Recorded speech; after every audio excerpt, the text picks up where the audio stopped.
O senhor nomeou... Presidente,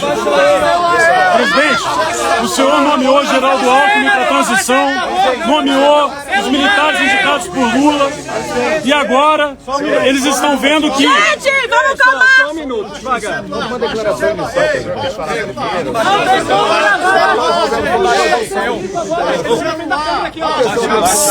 Peraí, silêncio. Estamos visitando e apoiando, muito obrigado. É nóis, presidente. Mas a situação é extremamente grave. Ô, de azul, abaixa o telefone aí. Baixa a cabeça As acusações Ô, fotógrafo, baixa aí. realmente Baixa, são baixa. terríveis. Não Baixa aí, justifica gente. Silêncio. Desculpa. denunciar Só um pouquinho. da forma leviana como está sendo feito. Os inquéritos, por quem tem dúvida, até pelos áudios vazados do Tagliaferro com Ailton Vieira, o processo todo é conduzido, é alterado o tempo todo. Inclusive tem um grau de sigilo mais alto possível para exatamente ser alterado a maneira que convém ao encarregado do inquérito. Nem vou falar que vocês estão cansados de saber que o inquérito não tem a participação do Ministério Público, a mesma pessoa faz tudo. E no final dá o relatório e vota para condenar quem quer que seja ainda. Golpe de Estado é uma coisa séria. Como disse agora há pouco o presidente Temer, tem que estar envolvido todas as Forças Armadas, então não existe golpe. Ninguém vai dar golpe com o general da reserva e mais meia dúzia de oficiais. Mas vamos lá. Eu preciso fazer um breve relato. Eu quero chegar na origem do problema. Eu quero chegar na forma da equação.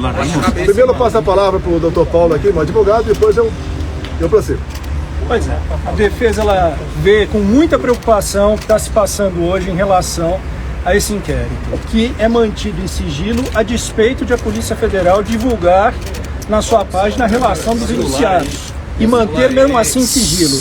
Essa é uma situação gravíssima que não se admite na medida em que o indivíduo indiciado, e considerando que o indiciamento é o rascunho de uma futura acusação, ele impede que o indivíduo possa se defender da narrativa que se constrói contra ele. E nós temos aqui a certeza, a convicção de que, pelos fatos que são colocados, apresentados aos pedaços pela imprensa, evidentemente é construída uma narrativa. O presidente Bolsonaro jamais soube, aqueceu ou participou de qualquer trama golpista para derrubar o Estado Democrático de Direito ou impedir a posse do presidente eleito. Que fique claro isso, e lembro a todos, questionou-se muito o silêncio do presidente Bolsonaro logo após a eleição.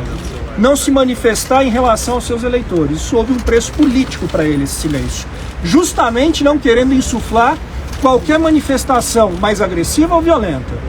Isso houve um custo para ele e hoje lhe é imputado justamente o que quis evitar o tempo inteiro. É lamentável que hoje as pessoas que são indiciadas não saibam, não tenham a mínima ideia de por que estão sendo convocadas e apontadas como criminosos.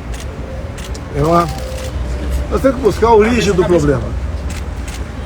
Alguns acham que a origem do problema foram as eleições de 22. Eu vou demonstrar que foi um pouco antes. Foi lá em 2018. Mas vamos agora dar uma focada em 2022. O pré-eleitoral. O que aconteceu? O TSE pesou na balança de modo que o resultado final fosse para o outro lado. O TSE agiu de forma bastante parcial. Resumindo, eu não podia fazer absolutamente nada. Não podia fazer live em casa, não podia mostrar as imagens do Lula defendendo uma cervejinha, não podia mostrar as imagens do 7 de setembro, a minha ida no funeral da Rainha Elizabeth, mostrar a imagem minha lá na embaixada em Londres. Não podia mostrar o Lula com o gorro do CPX ou tecer comentário sobre aquilo. Não podia mostrar a amizade do Lula com ditadores da América do Sul todo, e Central também. Mas uma coisa pesou e muito nessa balança. Quando o TSE resolveu fazer uma campanha, gastou dinheiro com isso, para que jovens de 16 a 17 anos tirassem o título eleitoral. E essa garotada, em especial aquelas que foram tirar o título de última hora, só que tem menos informações, 3/4 votam no PT, votam na esquerda. Ou seja, um pouco mais de 4 milhões de jovens tiraram o título de eleitor. Só aí, 3 milhões para o Lula, 1 milhão para mim. Eu estou sendo até me beneficiando. Eu acho que esse percentual é até maior por lá de lá. Só aí, nós temos 2 milhões de votos, ou melhor, 3 milhões de votos a mais para o outro lado. Só aí decidiu as eleições. Eu acho que ninguém vai discordar disso. Entre tantas e tantas outras observações que eu tenho, que o TSE tomou partido. O TSE, inclusive, decidiu que não podia diminuir o preço do combustível. Eu não falei em diminuir o preço do combustível. Mas o TSE proibiu antecipadamente. Como se eu fosse dar uma canetada junto com o Paulo Guedes para diminuir o preço dos combustíveis. E era um momento de crise, onde o mundo todo, o preço dos combustíveis explodia. Fizemos via parlamento. Baixa aí, gente. Presidente, só um segundinho. Moça, abaixa só um pouquinho seu celular. Fizemos via parlamento, zerando os impostos federais de combustível. Mas a interferência do TSE foi enorme nessa questão. Parecia que era algo, ou melhor, com toda certeza, era algo pessoal do presidente do TSE para com a minha pessoa. Então, obviamente, isso pesou na balança. Não estamos falando aqui em fraude eleitoral de jeito nenhum. Pesou a decisão parcial, a imposição, a ação parcial do TSE no resultado final das eleições. Presidente, Joaquim Gomes do Movimento Avança Brasil. Eu não vou responder. Ele não terminou ainda. Não vou responder. Ele não terminou ainda não. Eu não vou terminar. Ele não terminou não. Baixa a cabeça aí, moço. Só não tá em cima do Bolsonaro. Bem, vamos lá. Tivemos também, no corrente ano, a Folha de São Paulo publicou matéria do jornalista Blin sobre áudios e mensagens trocadas entre o juiz auxiliar e os outros que estavam lá no TSE. Entre eles, o Tagliaferro, que estava à frente daquela comissão de combate à desinformação. E esses áudios, se vocês tiveram acesso, eu tenho aqui, realmente demonstra claramente que é um processo viciado. Eu não sou advogado. É um processo viciado, onde ele é conduzido. E, dado momento, o juiz auxiliar fala: olha, o ministro quer dessa maneira. E o Tagliaferro responde: vamos mudar? Mude! Nós não podemos desagradá-lo. O ministro mesmo, né, o juiz auxiliar fala, em dado momento, ele está de folga agora, não tem sessão lá no Supremo, e está em cima da gente. Ele está ameaçando até vir aqui fazer o relatório. Estão nos áudios. Use a sua criatividade. Essa foi a questão que eu tratava da Revista Oeste, para tirar do ar a Revista Oeste. Tivemos, inclusive, o fato dos empresários golpistas. Ou seja, um empresário entrou no inquérito, porque trocando mensagem entre amigos, deu um emoji, um positivo. Porque deu um positivo, ele passou a ser golpista. Qual a intenção disso? Tirar o Luciano Hang de combate. Ele me apoiava abertamente, como cada um pode apoiar quem bem entende, tinha mais de 10 milhões de seguidores e foi silenciado. E foi um recado para os demais empresários, demais do povo, a não participar da política do meu lado, porque ia ser sancionado de uma forma ou de outra. Páginas e mais páginas derrubadas, como o Gley mesmo disse. Inclusive, as plataformas não podiam dizer de onde era aquela ordem. É simplesmente ordem. Cumpra-se em poucas horas uma multa milionária. A mídia que nós temos livre, essas são as mídias sociais.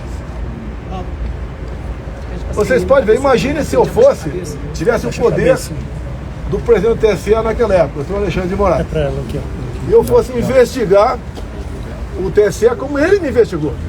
Ele me investigava desde 2021, no inquérito das fake news. Por lá de lá, no dia da diplomação do Lula, quando o ministro Benedito passa ao lado do presidente do TSE, o senhor Alexandre de Moraes, ele fala: missão dada e missão cumprida. Que missão é essa? Foi cumprida? O Lula foi eleito presidente? Imagina se eu tivesse poderes para quebrar o sigilo do Benedito, quem sabe prendê-lo, como ele fez com gente do lado de cá. Eu acho que eu consegui, inclusive, fazer do pesca probatória, como ele fez por lá de cá, fez à vontade, praticou a pesca probatória, e cada vez mais abrindo novos e novos inquéritos, ignorando completamente o papel do Ministério Público. Onde é que ele chegaria? Imagine aquele gesto do ministro degolando alguém. Se fosse alguém do meu lado, seria o quê? Terrorista? Golpe. Assassino? E do lado de lá foi o quê? O que foi aquele gesto? Um gesto de ódio ou um gesto de amor? Investigaríamos também a sua equipe, o juiz auxiliar, o tagliaferro, quebrando sigilo, prendendo. Com toda certeza, muita coisa ia aparecer. Mas no final, é o mais importante que eu tenho a falar para vocês aqui. Presidente, mas o senhor acha... Deixa ele concluir. Você vai fazer uma coletiva sem pergunta da imprensa? Nós estamos vendo aqui a participação do TSE para um lado de um candidato que foi tirado da cadeia, foi descondenado porque ele tinha 3 condenações, pela lei da ficha limpa não podia concorrer e acabou aí sendo presidente.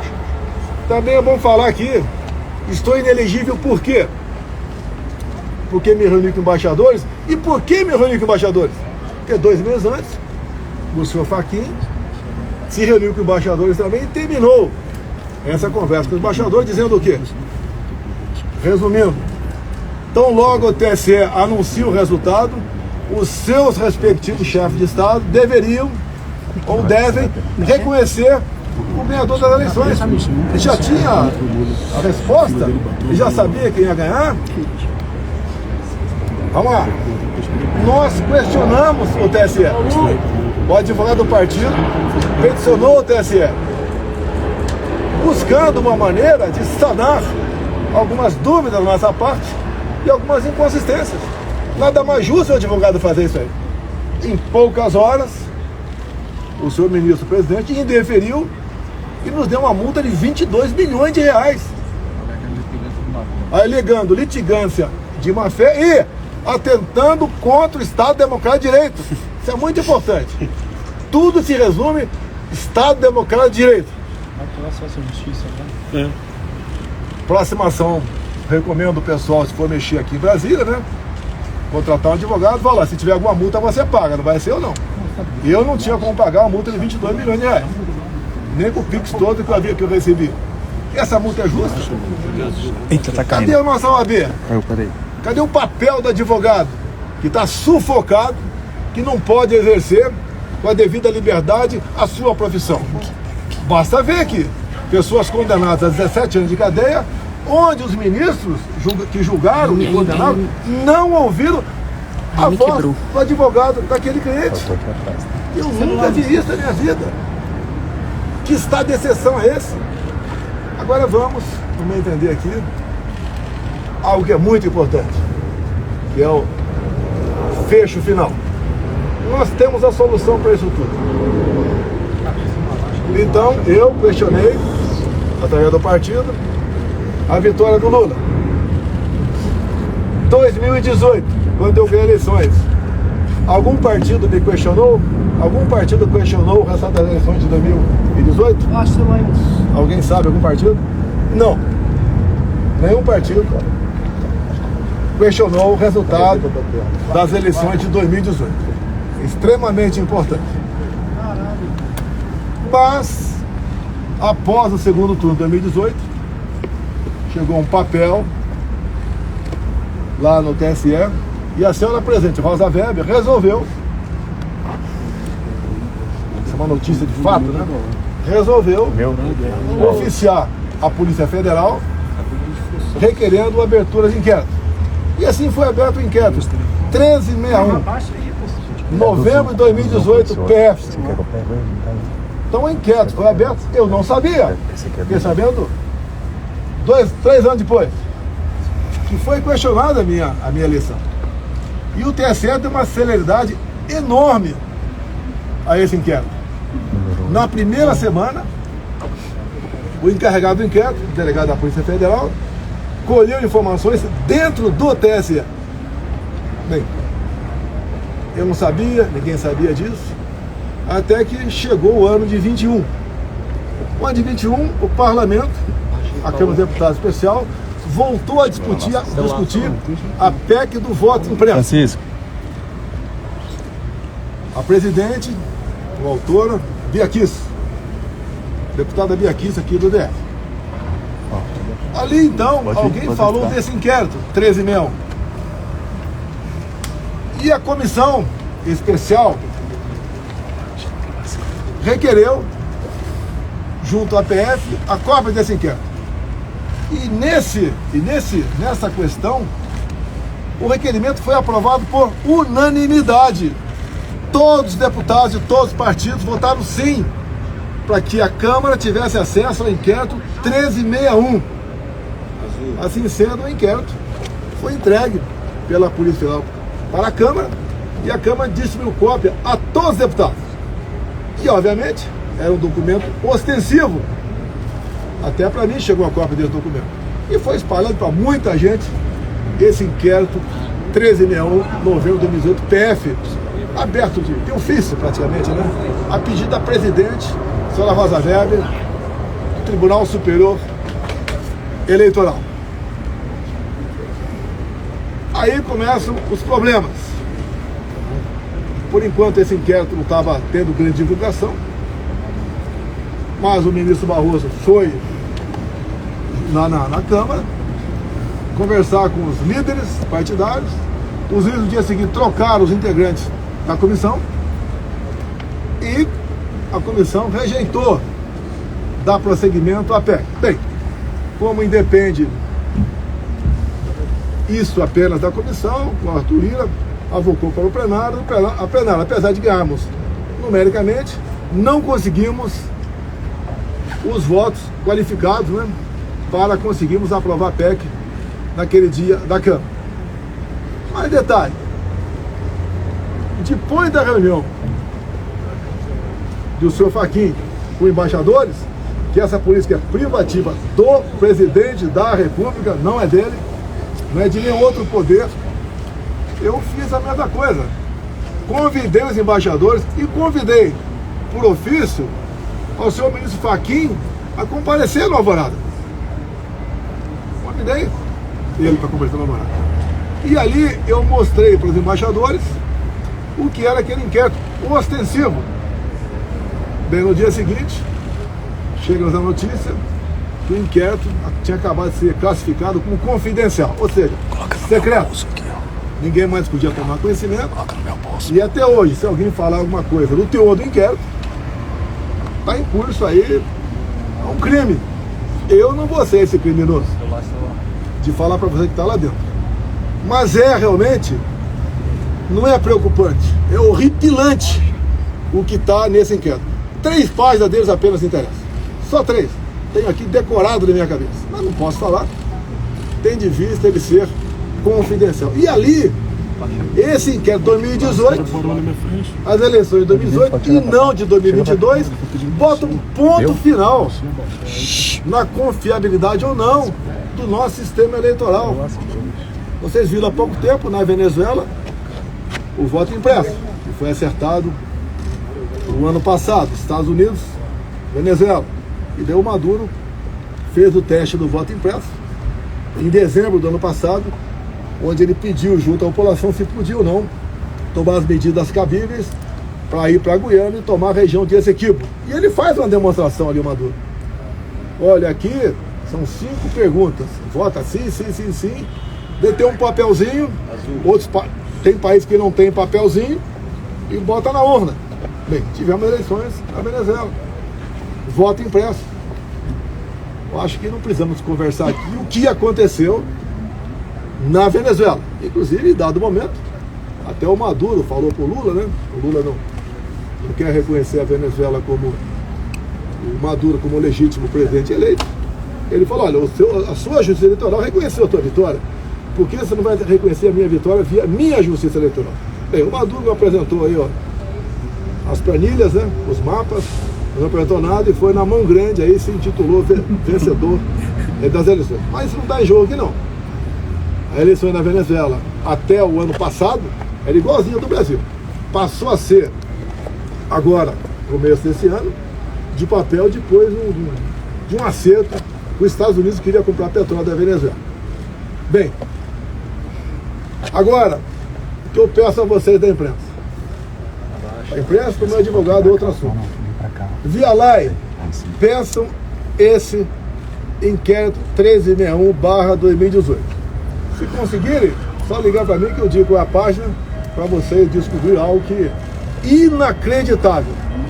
Para o meu advogado, eu solicito a ele, porque quem decide é ele, que peticione também o senhor Alexandre de Moraes, para que nós possamos ter acesso a esse inquérito, para que possamos esclarecer as eleições de 22 via 2018.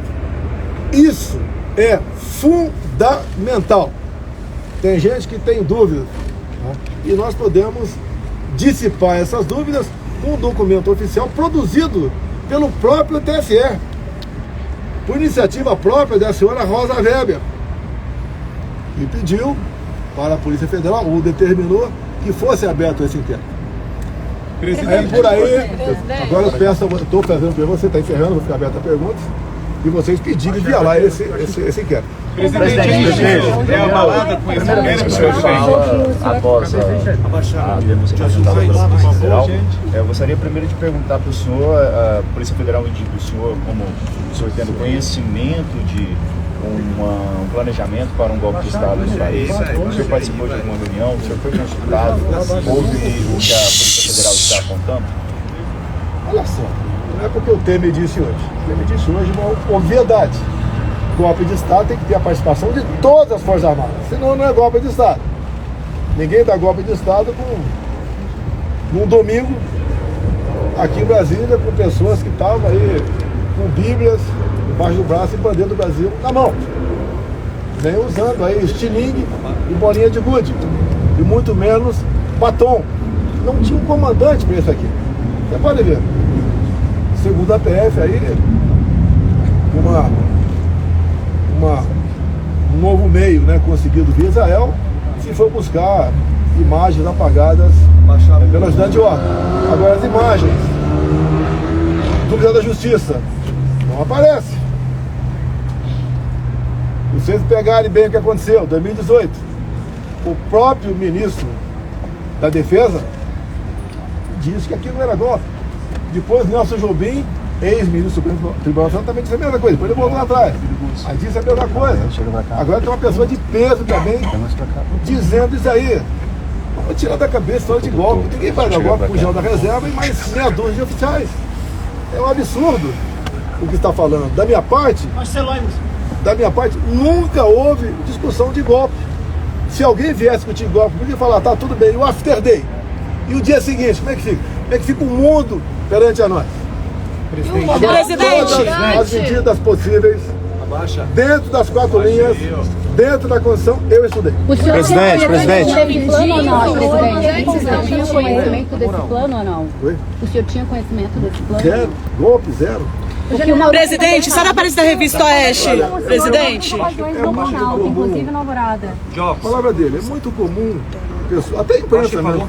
Em entrevista, pensar uma coisa completamente distorcida do outro lado. A palavra golpe nunca esteve no meu dicionário. Desde quando eu assumi, em 2019, eu vinha sendo acusado de querer dar um golpe.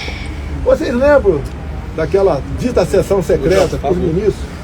Até que culminou. Mas você quer que eu faça o quê, cara? Eu também tô filmando, vai pra lá, cara. Até que o Supremo mandou vazar aquilo, né? Abrir aquilo. Era uma reunião reservada, não era uma reunião como, por exemplo, faz uma comissão da Câmara dos Deputados, que tem que estar gravada e fica para os anais. Reunião minha particular. Tá? E daí eu entreguei. E da momento eu falo como é fácil impor uma ditadura no Brasil. Eu falo, isso está escrito lá. E eu não quero isso. Tanto é que eu quero isso, para que isso não ocorra. Até nesses áudios vazados aí, me ofende até. Ele é isso, ele é aquilo. Não faço, jamais faria algo fora das 4 linhas. Dá para você resolver os problemas do Brasil, os seus problemas, inclusive, dentro da Constituição. Presidente. O que o senhor estudou? Em determinado momento teve uma ata que o senhor poderia assinar e que eles estavam pressionando o senhor para que isso fosse assinado até o dia 12, que era o dia da diplomação. O senhor, esse papel foi apresentado ao senhor em algum momento, em alguma conversa? Você tem acesso a esse papel? Não, eu não tenho esse Peraí, papel. eu quero saber quem tem. Nós não temos acesso a documento da investigação. Mas é que ele falou de áudio. É importante aqui. É importante aqui, né? Nesse áudio do juiz Ayrton Vieira, do Taga Ferro, tá? E no momento ele fala, vamos carregar num 4-2. Eu conheço a condição. O 4-2 é aquele artigo que está à disposição, né? Segundo a interpretação de alguns juristas, de outros não, à disposição de qualquer um dos poderes quando um dos poderes está exorbitando. Então existe isso lá. E quando se fala em um 4-2, é uma adesão direta do presidente. Eles vinham discutindo lá dentro o estado de sítio. E depois eu falei na Paulista, comecei a conversar por aí, o que é estado de sítio? Estado de sítio, quando ele começa, quando tem um problema acontecendo, ou prestes a acontecer, de grande proporção, onde o presidente da República convoca os conselhos da República da Defesa, dá mais de 20 pessoas, discute o assunto. Após a discussão, então, o presidente encaminha uma mensagem para o Congresso Nacional, pedindo autorização para deputados e senadores para baixar o decreto de sítio. Ou seja, é um remédio constitucional. E, na verdade, em última análise, por dizer que o decreto foi assinado pelo Parlamento, que o presidente pediu autorização para o Parlamento. Bem, como há essas pessoas, né, que fazem inquéritos, tem muita criatividade, falam, opa, não dá para levar avante essa proposta de sítio. Vamos carregar no artigo 142. Eu não tinha acesso. E outra coisa, quando o presidente encaminha para o Parlamento essa mensagem pedindo autorização para o estado de sítio, ele elenca ali algumas ou dezenas de considerantes. Se o presidente, usando de má fé ou de desinformação, assina e manda para lá, ele está em curso em crime de responsabilidade. Tínhamos um problema no Brasil? Tínhamos um problema. Uma parte da sociedade. Tudo depois da multa, eu não podia mais recorrer ao TSE. Se eu recorresse, talvez desse uma multa de 200 milhões de reais. Talvez fosse cassado o registro do próprio partido. Olha, o que nós vamos fazer? Tem alguma maneira? Cavoque a Constituição. Presidente, em 2015 a Dilma convocou então, as forças para... 2017. Não chegou. Você tem razão, foi 2015, ela convocou. Ela não chegou a convocar, não. Ela cogitou isso e fez chegar ao conhecimento. Cogitou, então tem que abrir inquérito. Era uma possibilidade, presidente? Olha só, zero, eu não levei para frente. Não convoquei, até prestar defesa, não convoquei ninguém e não assinei o papel. Nomeou o Alckmin 3 dias depois. Eu procurei saber se existia alguma maneira na Constituição para você resolver o problema. Não teve como resolver, descartou-se. Descartou-se. Qual era o problema? Tinha insatisfação no Brasil. Perder a eleição era o problema? Não, acabei de mostrar para você 2018. Ok? Quando você tiver 2018 na mão, o inquérito 1361, você vai pensar de maneira diferente. Dá um passinho para a direita aí, presidente, para ajudar a gente. O inquérito 1361, PF, está em São Paulo agora, foi a pedido da senhora Rosa Weber, presidente da TSE na época. Presidente, o senhor veio lá do Nordeste, o Lula cancelou os caminhões pipa. Como é que tá lá no Nordeste? O pessoal tá passando fome, passando sede? Conta pra gente um pouco. Eu vim de lá agora, não fiquei na praia não, tanto é que estão me vendo queimado aqui, né? Conversei com gente do povo, mercadinhos, os preços das coisas explodindo, o Bolsa Família não está dando para mais quase nada, tá? O povo está muito preocupado assim, com o preço do arroz, do feijão, do combustível, que infelizmente se perde aqui no Brasil. Quem é da economia está acompanhando realmente estamos ladeira abaixo, né? O corte da Bolsa Família. Presidente, quando a questão de... O corte da Bolsa Família lá no Nordeste, ô presidente. Pode mudar com a vitória do Trump?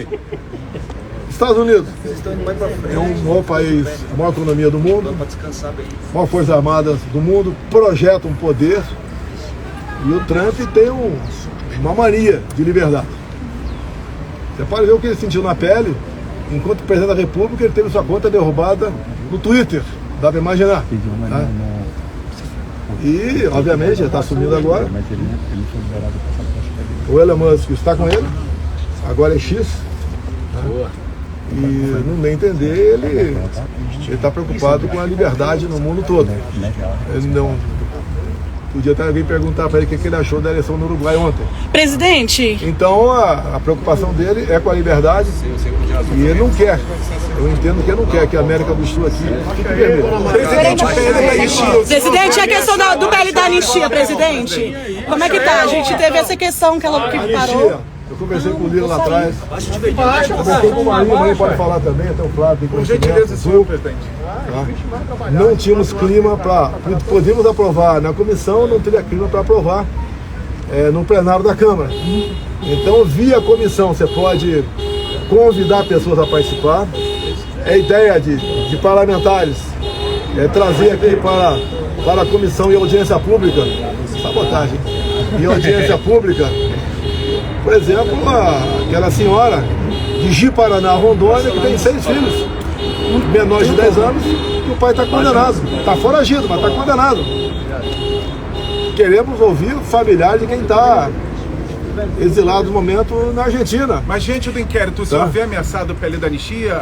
Não vejo ameaça, não, é uma coisa completamente diferente.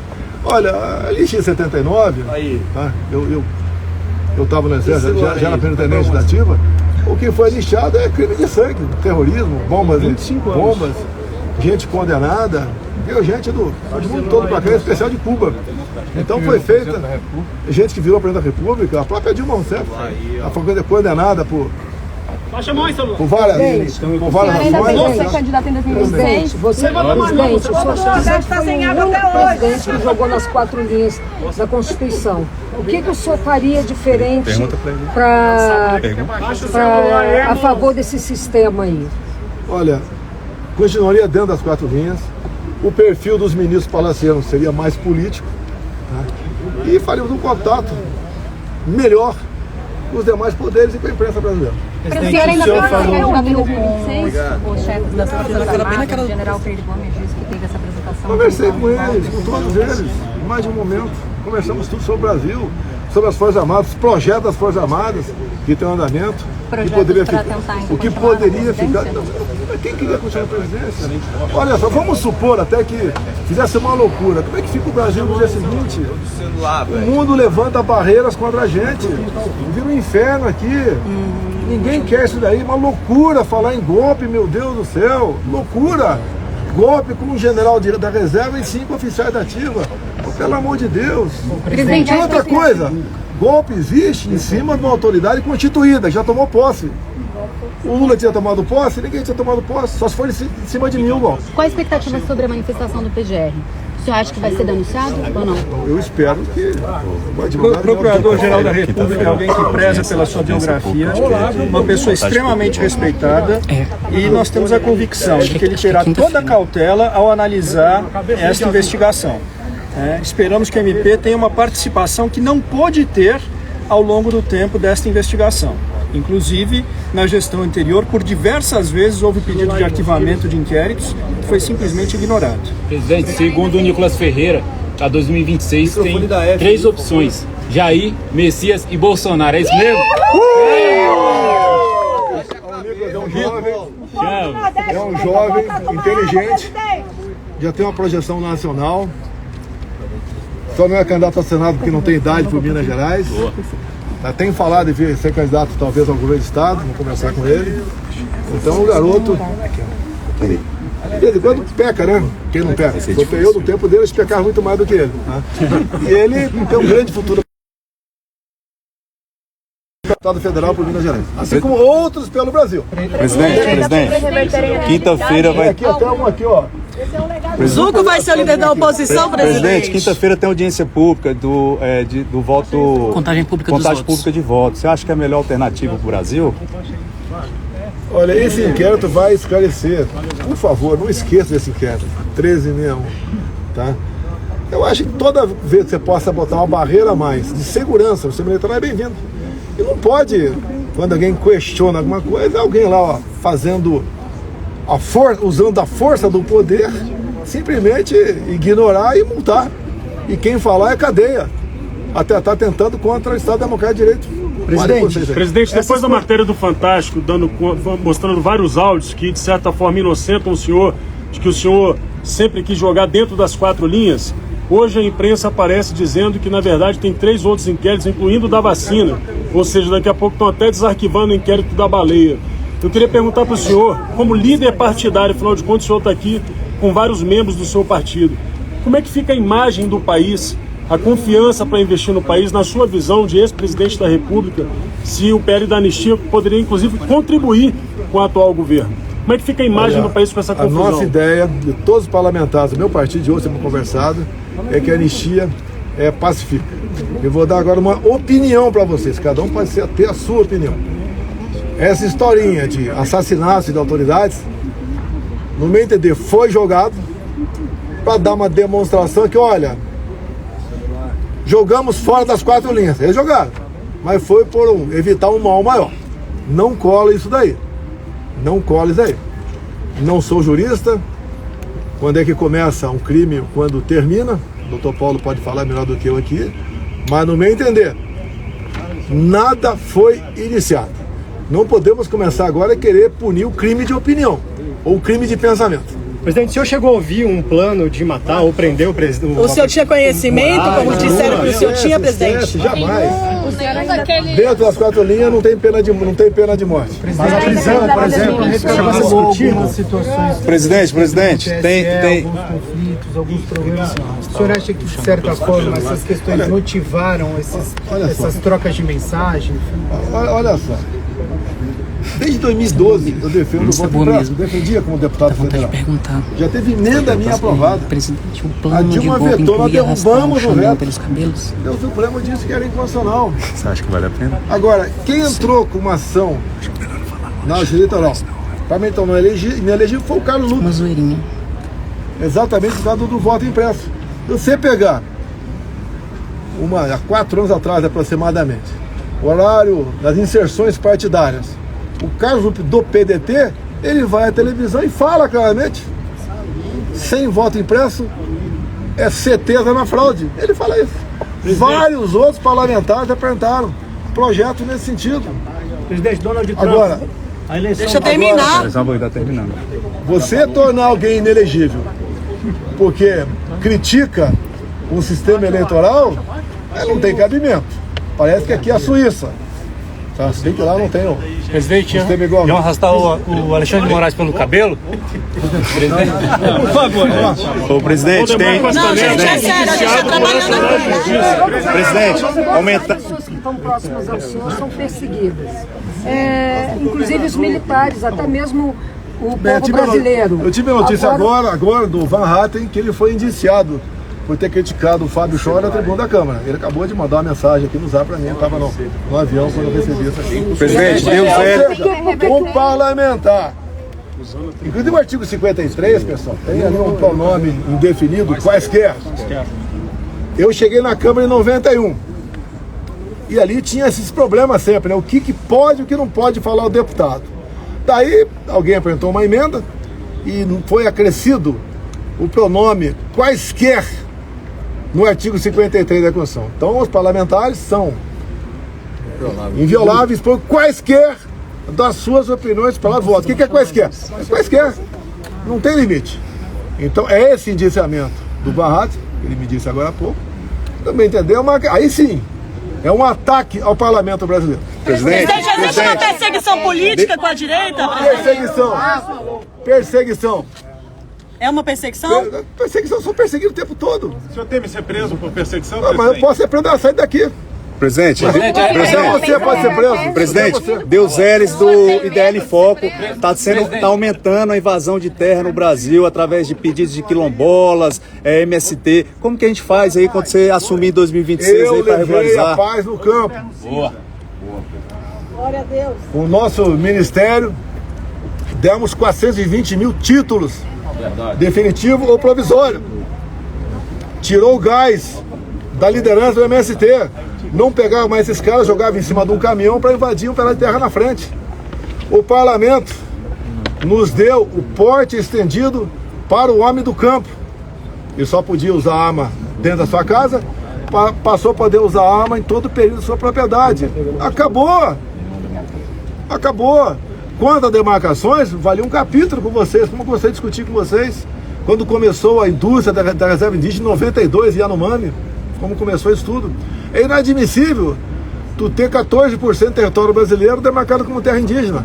E quando você demarca uma nova terra, o Tarcísio me disse há poucos dias, 4 novas reservas se você demarcar em São Paulo. E quando você pega uma fazenda, o indígena que passa a ser dono daquela propriedade não pode continuar plantando soja ali. Tem que deixar virar uma capoeira. É inadmissível isso aí. Não basta agora o problema que estamos tendo agora do Carrefour, fazendo uma campanha para não comprar nossa carne. Eu diria mais, né? O Lula, a questão de poucas semanas, estava na Amazônia com o índio Raoni e o nosso querido Macron. E foi assinado ali um acordo, o Macron explorar urânio no Brasil, talvez lá em Santa Quitéria, no Ceará, até porque ele perdeu urânio de um país da África, que lá sim foi dado um golpe. Eu jamais assinaria um acordo de urânio com qualquer outro país, muito menos com o Macron. Agora, se eu assumisse hoje a presidência da República, esse acordo seria revogado. Presidente, sobre drogas. Estratégia da direita para 2026. O senhor ainda é candidato em 2026. Presidente, sobre as drogas, presidente. Deixa o Marinho falar um pouquinho. Só uma pergunta, presidente, sobre as drogas. Sobre as drogas. Pessoal, não vamos perder o foco. Moraes era monitorado. O senhor ainda é candidato? Presidente, e o vice, Mourão? Por que ele não é perseguido? Conversa vocês com ele. Seguir a Constituição é a resolução do problema, presidente? Olha, muita gente critica a Constituição, eu tenho crítica com os artigos também. Mas é a nossa Bíblia aqui na Terra, aqui dentro do Brasil. Você seguir, dá para resolver. Não pode nenhum poder extrapolar. Não pode a Câmara aprovar um projeto de pena de morte, que está lá que não cabe ao Brasil pena de morte. E assim que não cabe ao Supremo, de forma, no meu entender, monocrática, sofreu muito isso, tomar certas decisões. Não cabe, no meu entender, ao Supremo dizer o que é nepotismo, o que não é. O que é homofobia ou não. Não pode reinterpretar o marco temporal. Isso leva insegurança para o campo. Tá? Então, o que eu sempre prego, junto com o Marinho, o pessoal nosso, o Suco, tá? É um Congresso, é um Senado forte para 26. Não é para perseguir ninguém, não. Um Senado forte evita que aventureiros, outra pessoa qualquer, queira extrapolar na função que ele ocupa. Presidente, você acha que a população está vendo essa perseguição com a direita? Que ela acontece hoje? Não, presidente, o que é a BIM paralela?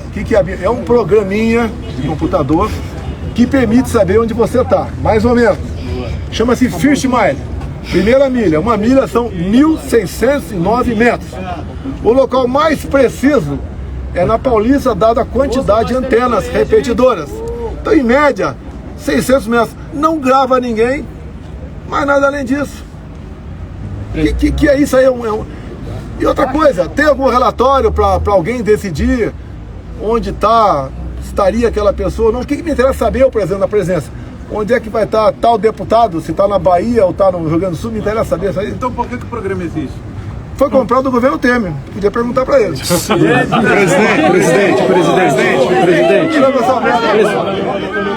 Flávio.